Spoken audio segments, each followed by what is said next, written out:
ರಾಷ್ಟ್ರೀಯ ಅಂತಾರಾಷ್ಟ್ರೀಯ ಸಂಸ್ಥೆಗಳಲ್ಲಿ ಉನ್ನತ ಹುದ್ದೆಗಳಲ್ಲಿ ಸೇವೆ ಸಲ್ಲಿಸ್ತಾ ಇರ್ತಾರೆ. ಈಗ ಅವರು ತಮ್ಮ ಜೀವನವನ್ನು ಮುಖ್ಯವಾಗಿ ಸಮಾಜ ಸೇವೆಗೆ ಉಪಯೋಗಿಸ್ಕೊಳ್ಳೋದಕ್ಕೆ ಇಟ್ಕೊಂಡಿದ್ದಾರೆ. ಹಾಗೆ ಅವರು ಮುಂದೆ ಇನ್ನೂ ಅನೇಕ ಉನ್ನತ ಹುದ್ದೆಗಳನ್ನು, ಅಂತಾರಾಷ್ಟ್ರೀಯ ಉನ್ನತ ಹುದ್ದೆಗಳನ್ನು ಹೊಂದಲಿ ಅಂತ ಹೇಳಿ, ದೇವರ ಆಶೀರ್ವಾದಕ್ಕೆ ಸದಾ ಇರಲಿ ಅಂತ ಹೇಳಿ ಈ ಮಾನ್ಯ ಜಗದೀಶ್ ಅವರಿಗೆ ದೇವರ ಸದಾ ಆಶೀರ್ವಾದವನ್ನು ನೀಡಲಿ ಅಂತ ನಾನು ದೇವರಲ್ಲಿ ಪ್ರಾರ್ಥಿಸ್ತೇನೆ.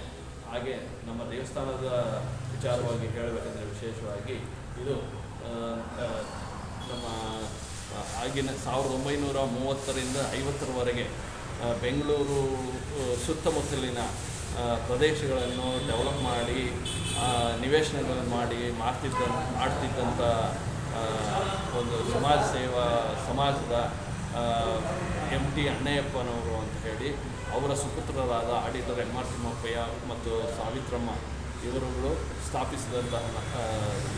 ಸ್ಥಾಪಿಸಿದಂತಹ ಈ ದೇವಸ್ಥಾನ ಈಗ 74ನೇ ವರ್ಷಕ್ಕೆ ಕಾಲಿಟ್ಟಿದೆ. ಹಾಗೂ ಇಲ್ಲಿ ಬರ್ತಕ್ಕಂಥ ಭಕ್ತಾದಿಗಳು ಅನೇಕ ತೊಂದರೆಗಳು ಸಮಸ್ಯೆಗಳಿಂದ ಕೂಡಿ ಅದನ್ನು ಬಗೆಹರಿಸಿಕೊಂಡು ಯಶಸ್ವಿಯಾಗಿ ದೇವರ ಆಶೀರ್ವಾದಗಳನ್ನು ಪಡೆದು ಉನ್ನತವಾಗಿ ಜೀವನಗಳನ್ನು ನಡೆಸ್ತಾ ಇದ್ದಾರೆ. ಹಾಗೆ ನಮ್ಮ ಜಗದೀಶ್ ಅವರು ಈ ದಿವಸ ಈ ಕಾರ್ಯಕ್ರಮವನ್ನು ಈ ಒಂದು ಏರಿಯಾನಲ್ಲಿ ಒಳ್ಳೆಯ ಹಳೆಯ ಪುರಾತನ ಮಂದಿರ. ಈ ಮಂದಿರದಲ್ಲಿ ನಿಜವಾಗೂ ಈ ಆತ್ಮೀಯರಾಗಿರ್ತಕ್ಕಂಥ ಇಲ್ಲಿ ಅರ್ಚಕರಾದರೂ ಕೂಡ ವೃತ್ತಿಯಲ್ಲಿ ವಕೀಲರಾಗಿದ್ದಾರೆ.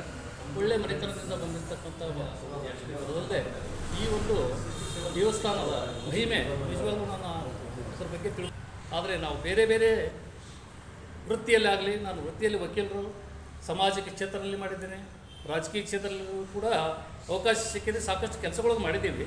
ಆದರೂ ಕೂಡ ಇನ್ನೂ ಕೂಡ ಒಳ್ಳೆಯ ಒಂದು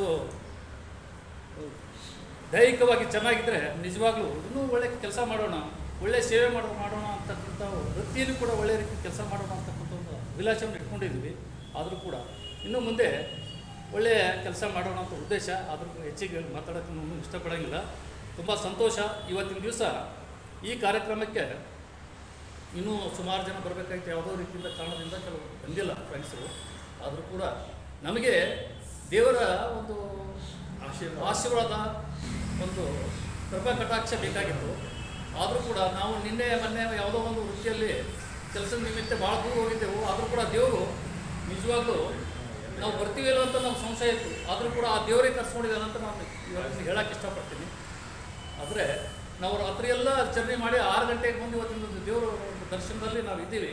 ಈ ಒಂದು ಕೃಪಾ ಕಟಾಕ್ಷ ದೇವರು ಸದಾ ಇರಲಿ ನಮ್ಮಲ್ಲಿ ಅಂತಕೊಂಡು ಹೇಳುತ್ತಾ ದೇಡ ಮಾತು ಮುಗಿಸ್ತಿಲ್ಲ. ಜೈ ಜೈ ಕರ್ನಾಟಕ, ಜೈ ಭಾರತ. ಯಾಕೆಂದರೆ ನಮ್ಮ ಪರಮ ಆಪ್ತರಾದಂಥ ಜಗದೀಶ್ ಅವರು 67ನೇ ಹುಟ್ಟಿದಬ್ಬಕ್ಕೆ ಇಲ್ಲಿ ಪುರಾತನ ದೇವಸ್ಥಾನದಂಥ ಮಲ್ಲೇಶ್ವರ ನಾಗಮುನೇಶ್ವರ ದೇವಸ್ಥಾನ ಅಂತ ನಾಗಮುನೇಶ್ವರ ಸಂಸ್ಥಾಪನೆ ನಮಗೆ ಗೊತ್ತಿರೋರೆ. ನಾವೆಲ್ಲ ಹುಟ್ಟಿದ್ದೆಲ್ಲ ತಗೊಂಡ್ಬಿಟ್ಟಿಲ್ಲ, ನಮಗೆ ಗೊತ್ತಿರೋರೆ. ನಾವು ನೇಕಾರೆ, ಅವರು ನೇಕಾರೆ. ಇಂಥ ಪವಿತ್ರ ಸ್ಥಳದಲ್ಲಿ ಅವರು ಜನ್ಮ ದಿನಾಚರಣೆ ಆಚರಿಸೋದಂದರೆ ಇದು ತುಂಬ ಒಳ್ಳೆಯದು. ಅದೇ ರೀತಿ ದೇವರು ನಮ್ಮ ಜಗದೀಶ್ ಅವ್ರಿಗೆ ಏನು ಸಮಾಜ ಸೇವೆ ಮಾಡೋದಕ್ಕೆ ದೇವರು ಅವ್ರಿಗೆ ಅನುಗ್ರಹ ಹಾರೈಸಲಿ. ಇದೇ ರೀತಿ ಅವರು ಮುಂದೆನೂ ರಾಷ್ಟ್ರೀಯ ಮಟ್ಟದಲ್ಲಿ, ಅಂತಾರಾಷ್ಟ್ರೀಯ ಮಟ್ಟದಲ್ಲಿ ಒಳ್ಳೆಯ ಹೆಸರು ತಗೊಂಡು ಸಮಾಜ ಸೇವೆ ಮಾಡಲಿ ಅಂತ ನಾನು ಆ ದೇವರ ಮುಖಾಂತರ ಕೇಳಿಕೊಂಡು ಅವ್ರಿಗೆ ಆಶೀರ್ವಾದ ಮಾಡ್ತೀನಿ. ನಮಸ್ಕಾರ.